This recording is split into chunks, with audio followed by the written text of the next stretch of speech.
Hello, I am Dr. O.P. Kumar and today we are going to learn about structure of metals. Metals in general hard और rigid होती हैं और जब बहुत से metal के एटम आपस में जुड़ते हैं तो ये ह्यूज या बल्क स्ट्रक्चर बनाते हैं। मेटल में ज़्यादातर दो तरह की क्लोज पैकिंग पाई जाती है। एक का नाम है क्यूबिक क्लोज पैकिंग और other is hexagonal close packing. तो आइए हम मेटल में पाए जाने वाली इन दोनों तरह की क्रिस्टलाइन स्ट्रक्चर को समझते हैं।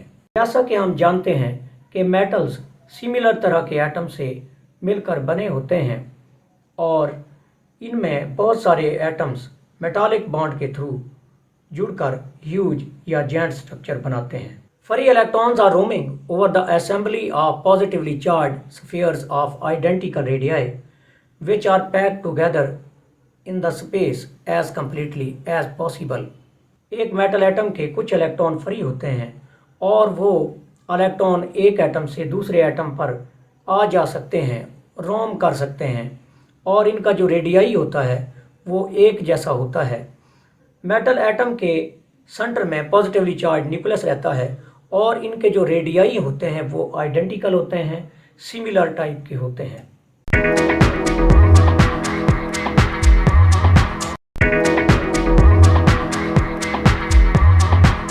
तो यहाँ पे हम देख सकते हैं कि किस तरह से एक मेटल एटम का इलेक्ट्रॉन दूसरे मेटल एटम पर आ जा सकता है। To understand the close packing of atoms in a metal structures, take 12 spherical balls and pack them in a box. Metal atom की क्लोज पैकिंग को समझने के लिए एक बॉक्स के अंदर प्रॉपरली अरेंज कर लेते हैं। The spaces during the packing are larger as shown in the figure. तो नेक्स्ट हम फिगर में देख सकते हैं कि जब हमने इनको प्रॉपर मैनर में अरेंज किया तो इनके अंदर काफ़ी स्पेसेस या एम्प्टी प्लेसेस रह गई हैं। ये रही 12 बॉल्स की अरेंजमेंट और हम यहाँ पे देख सकते हैं कि इन अरेंज मेटल एटम्स में काफ़ी लार्ज स्पेसिंग है और ये लगता है कि इस तरह की स्पेसिंग जो रियल मेटल एटम हैं उनके अंदर पॉसिबल नहीं। स्पेसिंग अगर इस तरह की ज़्यादा होगी तो मेटल हार्ड और रिजिड नहीं होंगी। मेटल की क्लोज पैकिंग को समझने के लिए बॉक्स को शेक करते हैं और when the box is shaken the arrangement of the ball is now stable and more closely packed. Further box को जब शेक किया गया तो ये देखा गया कि बॉल्स अब इस तरह से अपने आप को अरेंज कर रही हैं कि मेटल्स के दरमियान में जो क्लोज पैकिंग है वो फर्दर इम्प्रूव हो गई, मतलब मेटल के एटम एक दूसरे के और ज़्यादा से ज़्यादा करीब आ गए हैं। It is natural tendency of the balls to have closely packed arrangement of 11 spheres after shaking as shown in figure B। तो ये देखा गया कि जब हम बॉक्स को शेक करते हैं तो एक नई अरेंजमेंट बॉल्स की अपीयर होती है और जिसमें 12 बॉल्स इस तरह से अपीयर होती हैं। यहाँ इस फिगर में हम देख सकते हैं कि जो मेटल एटम्स के दरमियान में स्पेसिंग है वो कम हो गई है, रिड्यूस हो गई है। तो आप इससे ये अंदाज़ा लगा सकते हैं कि मेटल की जो क्लोज पैकिंग होगी वो इस तरह की होगी, ना कि जैसा कि फिगर ए में हमने देखा था जिसमें ज़्यादा लार्ज स्पेसिंग थी। To understand the development of various unit cell of crystalline let's consider 3 balls which join together in one plane. हम जानते हैं कि मेटल्स के अंदर जो मोस्ट कॉमन क्लोज पैकिंग होती हैं वो बॉडी सेंटर क्यूबिक या फिर हेक्सागोनल क्लोज पैकिंग होती हैं। तो इस तरह की अरेंजमेंट को समझने के लिए 3 बॉल्स को इस तरह से अरेंज कर सकते हैं जैसा कि इस डायग्राम में दिखाया गया है और इसमें 4th ग्रीन वाला बॉल्स यहाँ पे आएगा और ये एक टेट्राहेड्रल यूनिट बन जाएगा। तो ये क्लोज पैकिंग बहुत ही एडवांस लेवल की होगी और यहाँ पे जो बॉल्स अरेंज होंगे उनमें जो स्पेसेस होंगी वो स्मॉलर होंगी। The 4th ball is inserted in the space created by the other 3 as a secondary layer. In this way, tetrahedral structure is obtained as shown in the figure C। तो यहाँ हम figure में देख सकते हैं कि जब हम 3 बॉल्स को अरेंज करके 4th बॉल्स को इनके अंदर जो स्पेस क्रिएट होती है इनकी वजह से उसमें अरेंज करते हैं तो उससे हमें एक टेट्राहेड्रल स्ट्रक्चर मिलती है। The fourth ball of the second layer is placed in the depression created by the first three balls. These depressions are called interstices or crevices or voids.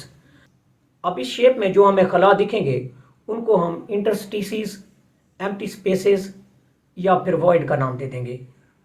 Next, consider figure D in which 11 balls are present in the first layer. The balls of second layers are arranged into the depression or the interstices created by the first layer. When the balls of second layer are arranged, then all the depressions of the first layer are not occupied. अगर हम second layer first layer के ऊपर लगा देंगे green सारे के सारे, तो भी जो एम्प्टी स्पेसेस हैं वो सारी की सारी फिल नहीं होंगी। तो उन एम्प्टी स्पेसेस को हम इस फिगर में देख सकते हैं। ये रहे हमारे 11 बॉल्स और यहाँ पे हमारी सेकंड लेयर के बॉल्स आके अरेंज होंगे। तो यहाँ पे हम देखेंगे कि एम्प्टी स्पेसेस फिर भी रह गई हैं। अब यहाँ इस फिगर के अंदर जो फर्स्ट लेयर के बॉल्स की अरेंजमेंट की वजह से जो एम्प्टी स्पेसेस क्रिएट हुई हैं उनको हमने ए का नाम दे दिया है, और जो सेकंड बॉल्स अरेंज की हमने ग्रीन वाली, उनको अरेंज करने के बाद भी जो एम्प्टी स्पेसेस हमें, तो उनको हमने बी इंटरस्टिसेस या एम्प्टी स्पेसेस का नाम दे दिया है। Types of depressions. There are two types of depression A and B. The depressions marked B are not occupied by the second layer and one can see the ground from looking at the top through the depression B. Previous figure के अंदर हमने देखा कि first layer पर जब हम second layer या green balls को फिल करते हैं और वहाँ जो एम्प्टी स्पेसेस रह गई हैं उनको हमने डिप्रेशन बी का नाम दे दिया, और ये फर्स्ट लेयर से ऑक्यूपाई मुकम्मल तौर पर नहीं होती। Creation of depressions. The depression A R created by the second layer. Through the depression A V can not see the ground but balls of the first layer. तो यहाँ depression ए के through हम ground को नहीं देख पाते, लेकिन first layer के बॉल्स को देख पाते हैं, वो हमें दिखाई देते हैं। Now arrange the balls of third layer in the depression of second layer. When the balls of third layers are placed above the second layer, then there are two possibilities. जैसा कि हम जानते हैं कि मेटल्स में in general body centred cubic close packing और hexagonal close packing पाई जाती हैं। तो फर्स्ट लेयर, सेकंड लेयर और फिर जब थर्ड लेयर को हम अरेंज करते हैं तो यह क्रिस्टलाइन स्ट्रक्चर का हमें पता चलता है। The depressions A R created by the second layer. Through the depression A we cannot see the ground but balls of the first layer. Now arrange balls of third layer in the depression of the second layer. When the balls of the third layer are placed, the depressions A are created by the second layer. Through the depression A, we cannot see the ground but the balls of the first layer. When the balls of the third layer are placed above the second layer, then there are two possibilities. तो हम जानते हैं कि metal में in general two types की close packing पाई जाती है, और एक है बॉडी सेंटर्ड क्यूबिक और सेकंड है हेक्सागोनल क्लोज पैकिंग, जो कि थर्ड लेयर की अरेंजमेंट की वजह से डेवलप होगी। तो जो भी क्रिस्टलाइन स्ट्रक्चर डेवलप होगी वो सेकंड लेयर पर थर्ड लेयर के बॉल्स की अरेंजमेंट से डेवलप होगी। Arrangement of third layer. तो थर्ड लेयर को किस तरह से हम अरेंज कर पाते हैं? The third layer ball may be arranged in A type or B type interstices or depressions. तो थर्ड लेयर को हम या तो A टाइप के डिप्रेशंस या एम्प्टी स्पेसेस में अरेंज कर सकते हैं, या फिर B टाइप्स के इंटरस्टिसेस या डिप्रेशन में अरेंज कर पाते हैं। तो थर्ड लेयर के बॉल्स की अरेंजमेंट से आइदर हमें क्यूबिक क्लोज पैकिंग मिलेगी या फिर हमें हेक्सागोनल क्लोज पैकिंग मिलेगी। Cubic close packing. Cubic close packing, it is also known as a face centered cubic. तो cubic close packing को face centered cubic close packing भी कह देते हैं। When the atoms of third layer fit into the interstices, when the atoms of third layer fit into the interstices marked as P, then the atoms of the third layer will not lie directly above those of the atom of the first layer.